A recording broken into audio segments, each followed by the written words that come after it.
हाँ जी बच्चों, कैसे हैं आप सब लोग? ठीक ठाक हो?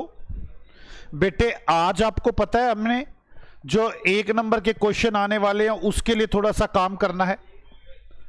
1 मार्क के जो क्वेश्चन आएंगे उनके लिए काम करना है, लेकिन उसके लिए पहले स्टैंडर्ड कोस्टिंग पूरा आना चाहिए जितना मैंने करवाया। आपको मेरी तरह से सारी बातों का पता होना चाहिए। मैं अब आपको समझाऊं कि ये पूरा तरीका क्या है स्टैंडर्ड कोस्टिंग का। आप मेरी बात को समझे। इसी तरह से आप हॉरिजॉन्टल में फॉर्मेट बना लेंगे, थ्योरी में अलग से बना ले, बेशक से पीछे बना दे। इसके बाद ही लिखे स्टैंडर्ड कोस्टिंग स्टार्ट कहां से होती है। स्टार्ट स्टैंडर्ड कोस्टिंग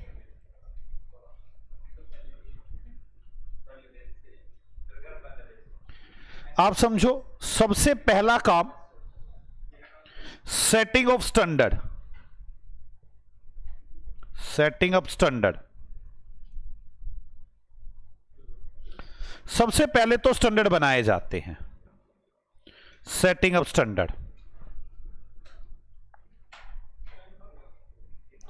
सबसे पहले स्टैंडर्ड बनाए जाते हैं।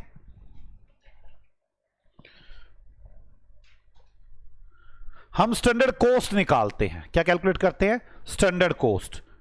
Calculate standard cost. इसे प्री डिटरमाइंड कॉस्ट भी कहते हैं।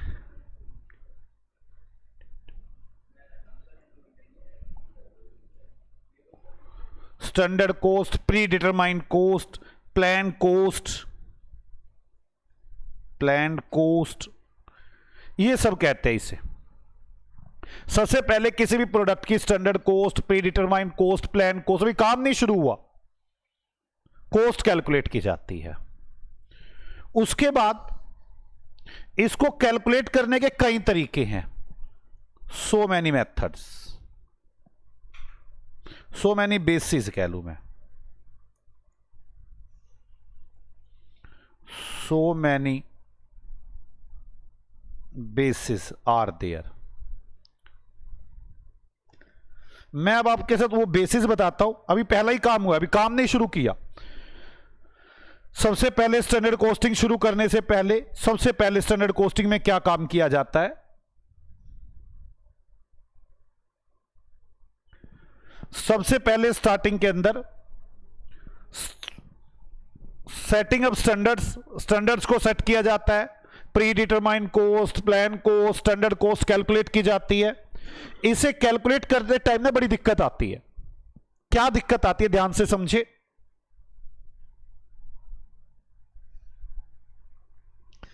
प्रॉब्लम समझे। कुछ लोग तो थ्योरेटिकली बात करते हैं, थ्योरेटिकल स्टैंडर्ड। इसे आइडल स्टैंडर्ड भी बोलते हैं। जब स्टैंडर्ड कॉस्ट निकाल रहे होते हैं ना, तो वो लोग क्या करते हैं? ये मान लेते हैं सब कुछ अच्छा होगा, ये मानते हुए रेट सेट करते हैं। पता क्या सोचते हैं? मटेरियल के प्राइस कम होंगे, लेबर पूरी एफिशिएंसी से काम करेगी, प्लांट पूरी एफिशिएंसी से यूज होगा, सामान जल्दी जल्दी बिकेगा। सारी अपनी फेवर की बातें मानते हुए कॉस्ट कैलकुलेट कर देते हैं। तो थ्योरेटिकल बातें, ऐसा रियल में थोड़ी ना होता है। हम चाहते क्या है? बजट को एक्चुअल से कंपेयर करना। ये बजट ही बन रहा है, बजट ही आप इतना गलत बना दोगे तो एक्चुअल से कंपेयर कहां होगा? तो कई लोग थ्योरेटिकल स्टैंडर्ड बनाने की कोशिश करते हैं, थ्योरेटिकल स्टैंडर्ड बना देते हैं, जो गलत है। मैं थ्योरेटिकल स्टैंडर्ड कहता हूं calculate cost assumed that maximum output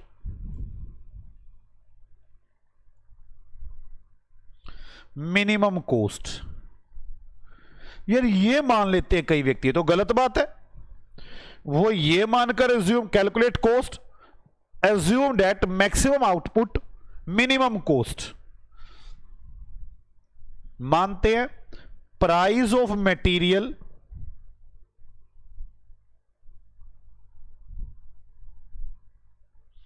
and labour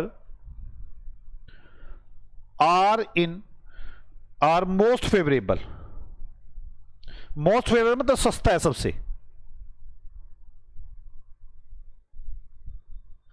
वो मान के चलते हैं जितने भी हमारे पास रिसोर्सेज है, एसेट्स है, वो पूरी यूज कर पा रहे हैं, हम पूरी यूज कर पा रहे हैं। लिखिए maximum efficiency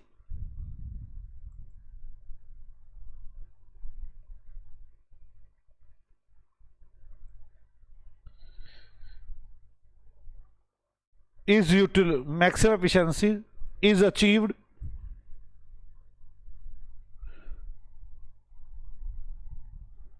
by utilization of resources.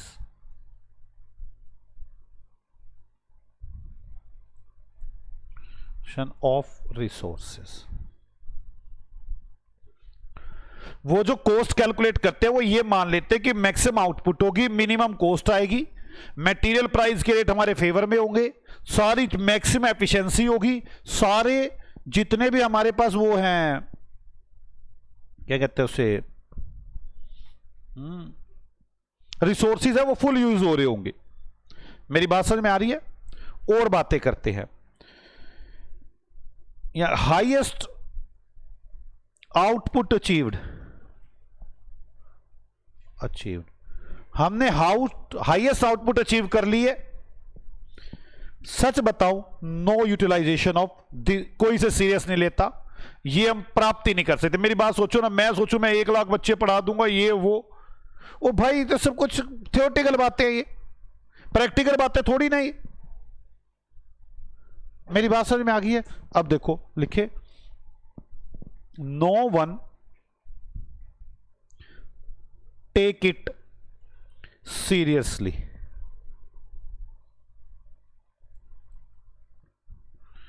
That is unattainable। ये मेरे पास एक था।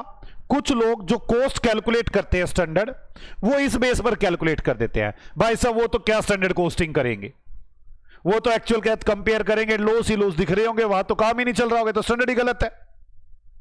इसे थ्योरेटिकल स्टैंडर्ड कहते हैं, आइडल स्टैंडर्ड कहते हैं। फिर कुछ लोग बोलते हैं नहीं जी, नॉर्मल बेसिस पर स्टैंडर्ड बना लेना चाहिए कि एवरेज सब कुछ हो रहा है, नॉर्मली प्राइस रहेंगे, मतलब ना ज्यादा होंगे ना कम होंगे, यहां तो मोस्ट फेवरेबल सस्ते सस्ता सामान हम लाएंगे। तो कुछ लोगों का कहना है कि ये दूसरा बेस, ये इस बेस को मान के स्टैंडर्ड बनाते हैं।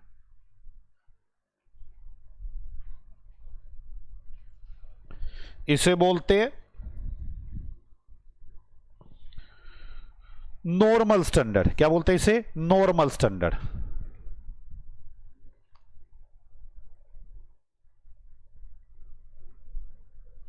नॉर्मल स्टैंडर्ड में क्या है?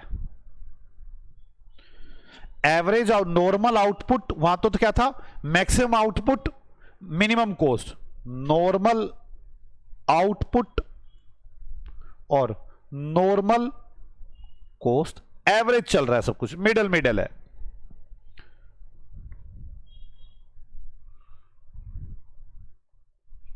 ठीक है, यहां पर यहां क्या था? Maximum efficiency achieved.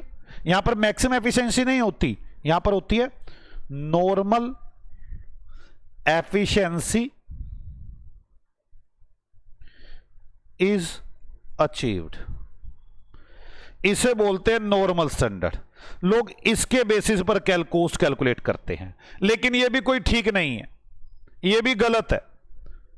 आप इसे एक बात बताओ ना, मैं नॉर्मल से ज्यादा काम करता हूं तो मेरे हिसाब से सोच के बताओ ना कि जी क्या कॉस्ट होगी, फिर मैं वो काम कर पा रहा हूं नहीं कर पा रहा, एक्चुअल से कंपेयर करो, डिफरेंस देखो। अब नॉर्मल सोच रहे, नॉर्मल सोचो, या फिर बिल्कुल ही हाई सोचने लग गए, या तो आप टाटा बिरला ही बन गए या बिल्कुल मिडलमैन ही बन गए। अब भाई मैं तो बीच में जी रहा हूं, ना टाटा बिरला ना मिडलमैन, तो मेरे हिसाब से सोचो ना, कोई लोअर है तो लोअर पे हिसाब से सोचो, ये कोई तरीका थोड़ी ना हुआ। अच्छा, कुछ लोग तो क्या बोलते हैं, यहीं पे लिख दो तीसरा स्टैंडर्ड भी, यहां लिख देता हूं,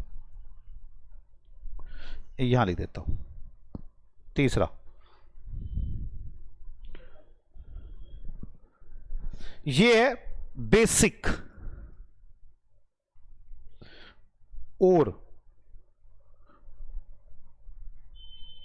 बीओजीओआई बोजोई स्टैंडर्ड। इसका मतलब समझो क्या है। कुछ लोग स्टैंडर्ड बनाते हैं ये मानते हुए कि चेंज होगा ही नहीं। बड़े लंबे टाइम के लिए जो लोग सोचते हैं कि हम बड़ी सारी चीजें बनाते हैं और लंबे टाइम तक के लिए बनाते रहेंगे, कई सालों तक, वो उसको सोच के अपनी बसारी कोर्स के अनुमान लगाते हैं। हर एक सोचने का तरीका अलग है। मुझे पता है मैंने 50 साल तक काम, 5 साल तक काम करना है। अब मैं तो आज सस्ता माल खरीद बहुत सारा खरीद के रख लूंगा, मेरे लिए प्राइस कुछ और होगा, कल को प्राइस बढ़ रहा है घट रहा है, फर्क होंगे। तो जो आदमी लॉन्ग टर्म के लिए काम करते हैं वो इसके ये सोचकर स्टैंडर्ड बनाते हैं, कॉस्ट कैलकुलेट करते हैं स्टैंडर्ड की। मेरा कहने का मतलब जब मैं ये कॉस्ट कैलकुलेट कर रहा हूंगा तब मैं एस्टिमेट ही तो कर रहा हूंगा ना, सब कुछ स्टैंडर्ड तो है, प्री डिटरमाइंड कॉस्ट है, तो काम भी नहीं शुरू हुआ। तो मैं क्या करूंगा सबसे पहले कि कॉस्ट कैलकुलेट करूंगा। अब कॉस्ट कैलकुलेट करूंगा तो कॉस्ट कैलकुलेट करते हुए सोचना पड़ेगा मुझे।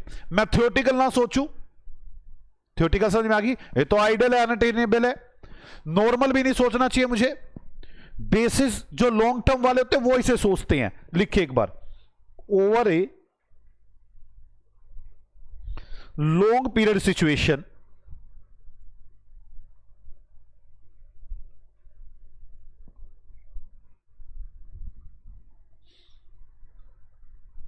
we assume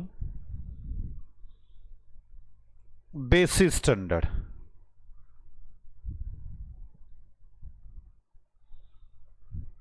we assume situation remains same। हम मान के चलते हैं सिचुएशन हमेशा सेम रहने वाली है, चेंज नहीं होने वाली।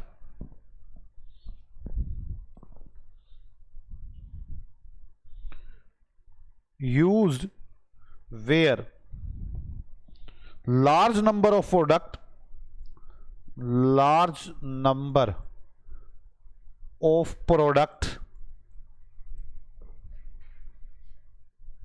are produced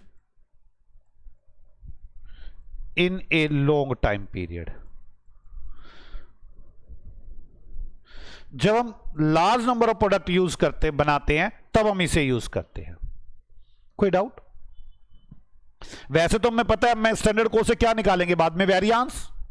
लेकिन जब हम ये वाला बेस ले रहे होते हैं तब हम वेरिएंस निकालते नहीं है, रेशियो निकालते हैं। जैसे अभी तक हम क्या कर रहे थे, पहले लिख लो, if we use this basis then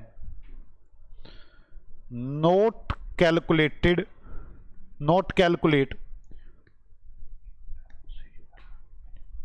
variance. हम वेरियांस नहीं निकालते, कैलकुलेट परसेंटेज। जैसे मटेरियल वेरिएंस हमने भी क्या पढ़ा हुआ है, मटेरियल प्राइस वेरिएंस। चलो, standard price minus actual price, फिर तो हम यहां पे पता कहते हैं standard price divide by actual price into 100। ये प्राइस वेरिएंस आ गया, परसेंटेज निकालते हैं। मेरी बात समझ में आ गई? जैसे आपने यूजेस वेरिएंस क्या निकाला है, standard quantity minus actual quantity, standard quantity divide by actual quantity into 100। Percentage में कैलकुलेट करते हैं ऐसे हम वेरिएंस। मेरी बात समझ में आ रही है? तो कोई डाउट तो नहीं आता तक? आपको ये बातें समझ में आ गई? सबसे पहले हमें क्या करना है, setting up standard, pre determined cost calculate करो, प्लान कॉस्ट कैलकुलेट करो, स्टैंडर्ड कॉस्ट करो। बड़े सारे बेस है, थ्योरेटिकल स्टैंडर्ड किसी काम का नहीं है।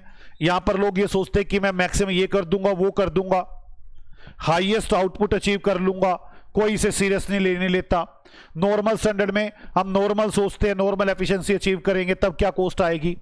बेसिस में जब हमें यह लगता है कि हम लॉन्ग टर्म तक काम करेंगे, बड़े सारे प्रोडक्ट बनाएंगे, सिचुएशन सेम रहेंगी, तब हम ये सेट करते हैं, तो हम इसमें वेरिएंस नहीं निकालते हैं। एक और होता है करंट स्टैंडर्ड, जो हम यूज करते हैं, करंट स्टैंडर्ड। इसका दूसरा नाम है expected standard.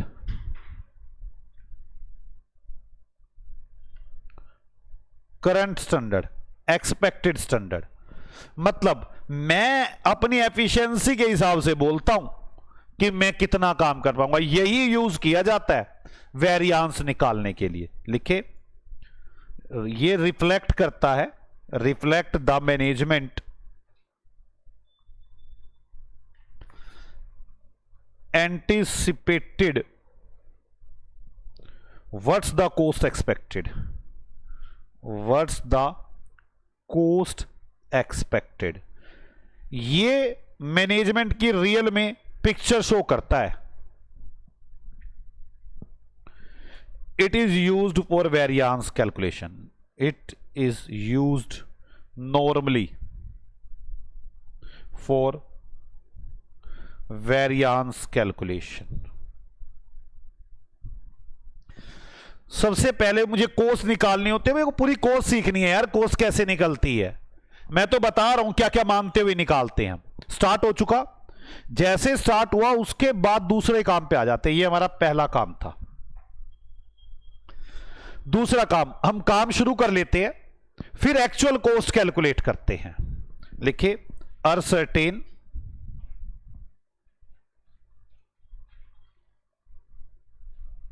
Meant of actual cost. उसके बाद एक्चुअल कॉस्ट कैलकुलेट होती है कि क्या एक्चुअल कॉस्ट पड़ रही है आपको, और फिर आप कंपेयर करेंगे और क्या निकालेंगे, वेरियांस। ये दूसरा काम हो गया। फिर तीसरा काम,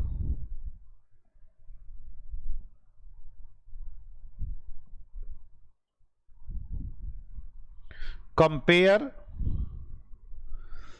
actual cost with standard cost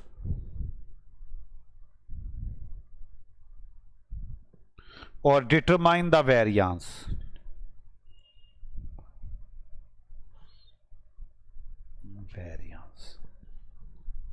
फिर रीजन इन्वेस्टिगेट करते हैं कि वेरियांस के रीजन क्या है। लिखिए, फोर्थ काम।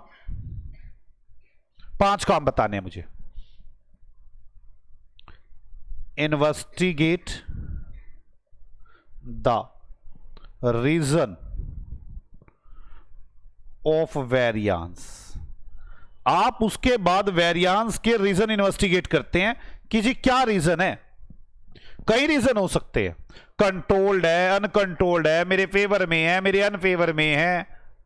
तो आप लिखिए, मैं बस यहीं पे लिखवाना पड़ेगा मुझे।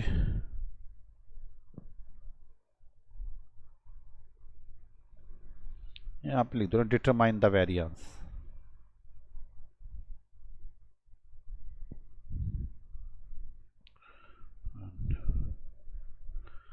Determined variance. अब इसके बाद हम देखते हैं कि जी इन्वेस्टिगेट करते हैं रीजंस। क्या इन्वेस्टिगेट करते हैं, जैसे कंट्रोल्ड है, अनकंट्रोल्ड है, फेवर है, अनफेवर है, और इसके बाद आखिरी काम करते हैं डिस्पोज ऑफ करना। इसके बाद आखिरी काम करते हैं डिस्पोजल ऑफ वेरियांस।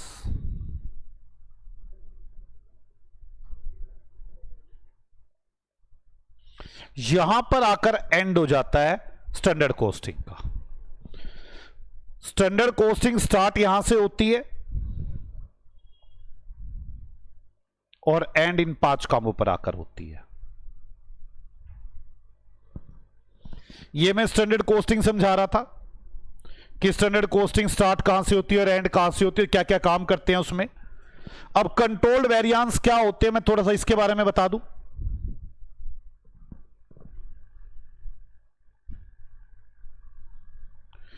जिसे हम कंट्रोल कर सकते थे under normal condition.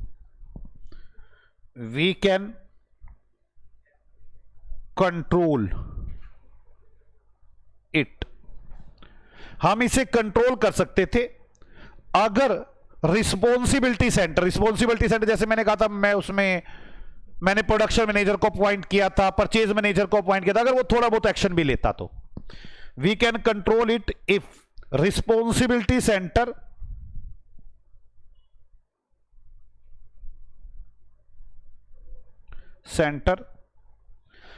Take preventive measures.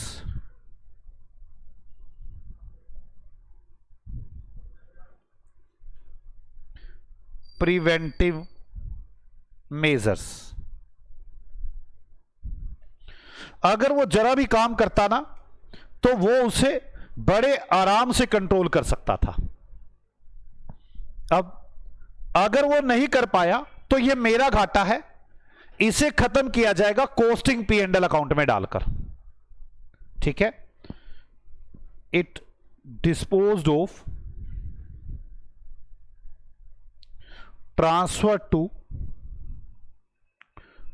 Costing P and L account. अब दूसरा कर रहा हूं अनकंट्रोल्ड।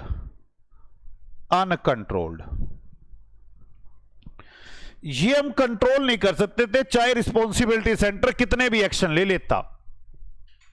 ठीक है, बियॉन्ड द कंट्रोल ऑफ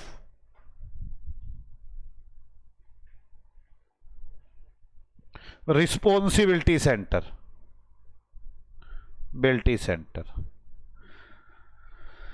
वो कोई भी प्रिवेंटिव एक्शन लेता किसी भी तरह से नहीं हो सकती थी। जैसे प्राइस रेट बढ़ रही है, मैं क्या कर सकता हूं, रेट बढ़ रही है तो नहीं हो रहे कम। मेरी बात समझ में आ रही है? तो ऐसे केस में हमें अपने स्टैंडर्ड को रिवाइज करना होता है। जो स्टैंडर्ड बनाया हुआ होता है, आने वाले टाइम में उस स्टैंडर्ड को चेंज किया जाता है। फिर आने वाले टाइम में उस स्टैंडर्ड को चेंज किया जाता है। ठीक है, तो लिखे वी रिवाइज स्टैंडर्ड। हम यहां पे स्टैंडर्ड को रिवाइज करते हैं। अगला था फेवरेबल में क्या था, जल्दी बताओ। फेवर में हमें प्रॉफिट होता है और इसे एफ से लिखते हैं। एडवर्स में हमें लॉस होता है और इसे ए से लिखते हैं। क्या आपको यह सारा तरीका समझ में आया? बोलो। अब ये स्टैंडर्ड कॉस्टिंग करने से मुझे प्रॉफिट्स क्या होते हैं, अब मैं उसकी डिस्कशन करने वाला हूं। आप इसे बेनिफिट्स कह लो, बेनिफिट्स ऑफ स्टैंडर्ड कॉस्टिंग। क्या क्या बेनिफिट्स होने वाले हैं?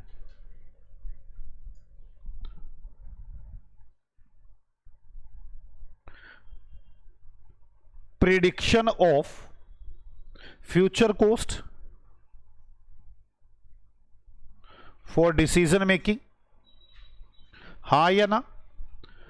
आप प्रिडिक्ट कर पाते हो कि हमारी फ्यूचर कॉस्ट क्या होगी। एक बेनिफिट ये है, इस तरह से काम करने पर हमें फ्यूचर कॉस्ट प्रिडिक्ट हो जाती है। मैं यहीं पे लिख दूं हेल्प इन प्राइस फिक्सिंग। आप इससे प्राइस फिक्स कर पाते हो, एक टारगेट मिल जाता है जो आपको अचीव करना है। Provide target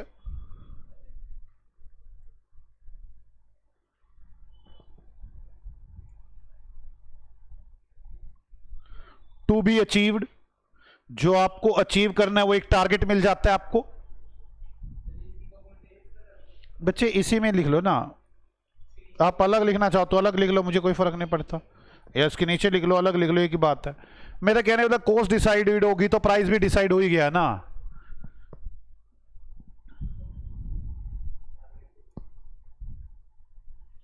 used for budgeting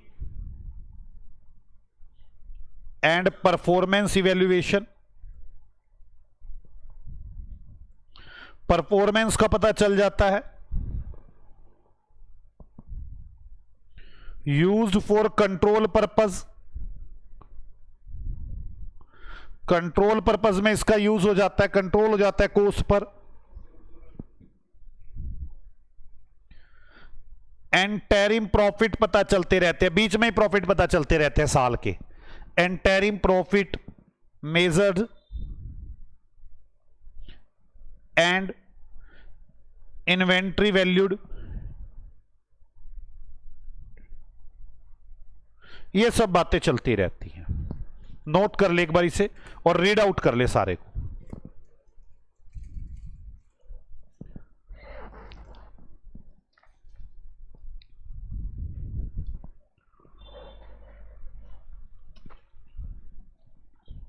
अब हम लोग एक एक नंबर के क्वेश्चन करेंगे जो आईसीए के मटेरियल में गिवन है। नोट कर ले आप इसे पहले, फिर एक एक नंबर एक क्वेश्चन करेंगे जो आईसीए के मटेरियल में गिवन है। चले, पक्का? बस ये याद होना चाहिए हल्का हल्का। मैं ये नहीं कहता ये अब घुटा होना चाहिए, कोई थ्योरी लिखने के लिए नहीं आ रही अभी, एक एक नंबर एक क्वेश्चन आ रहे हैं।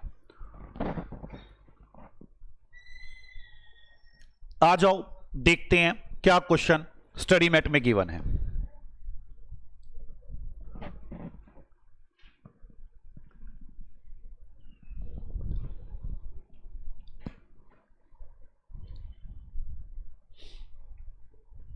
चलो first question, under standard costing system. ये स्टैंडर्ड कॉस्टिंग सिस्टम शुरू हो गया ना, कहां से शुरू होगा कहां पे एंड होगा? मैं यही कह रहा हूं, under standard costing system the cost of product determined at the beginning of the product is it's. क्या वो डायरेक्ट कॉस्ट होती है? नहीं। कौन सी कॉस्ट होती है वो? Predetermined cost. अगला, the deviation between actual and standard cost is known as multiple analysis, variance cost analysis, variance analysis, variance analysis. The standard which is attainable under favourable condition is, जो favourable condition है वो तो theoretical standard है। Favourable conditions में भाई साहब वो तो थियोरेटिकल करवाया था ना अभी, idle. The standard most suitable for cost control point of view is, सबसे अच्छा कौन सा था हमारा? नॉर्मल, गलत।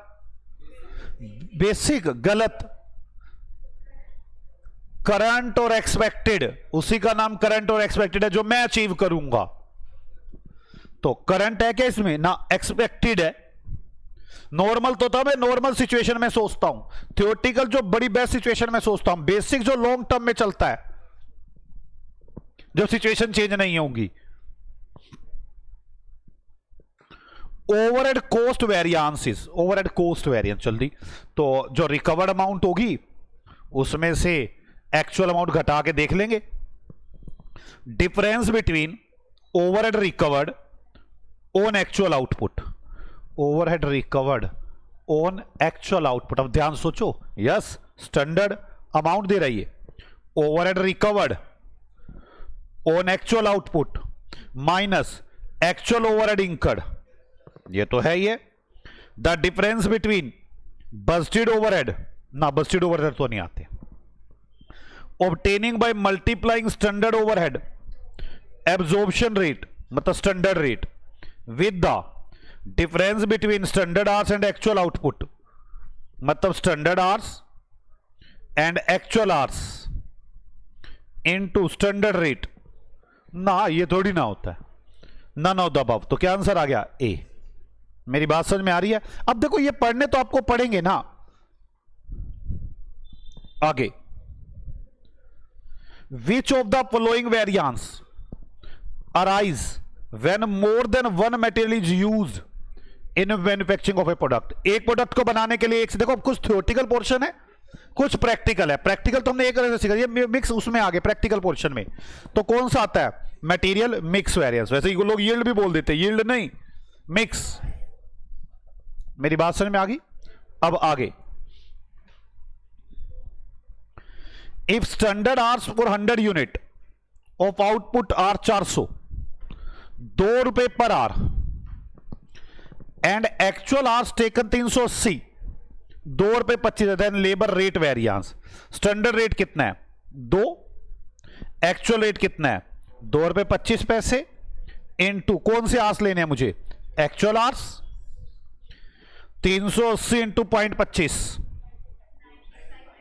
95 adverse. Controlled variance are best disposal of by transfer. तो कंट्रोल्ड वेरिएंस कहां जाते हैं? Costing P and L account में। अनकंट्रोल कहां जाते हैं? वो तो रिवाइज करना पड़ता है स्टैंडर्ड, वैसे वो कॉस्ट में जाते हैं। Idle time variance is obtained by multiplying. Idle time variance कैसे निकलता है? वो तो idle time into standard rate. देखते हैं, difference between standard and actual hours ना, difference between actual labour hours paid and actual labour hours worked by the standard rate. Yes, difference between actual are paid minus actual hours worked, idle time आ गया, by standard rate, by standard rate. Yes, B is my answer.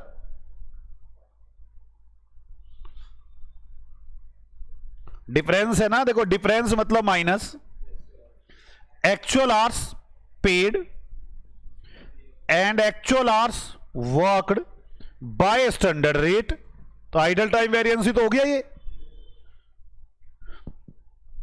10th basic standard are, दो standard which required high degree of efficiency. नहीं, जो high degree वाला तो वो था idol.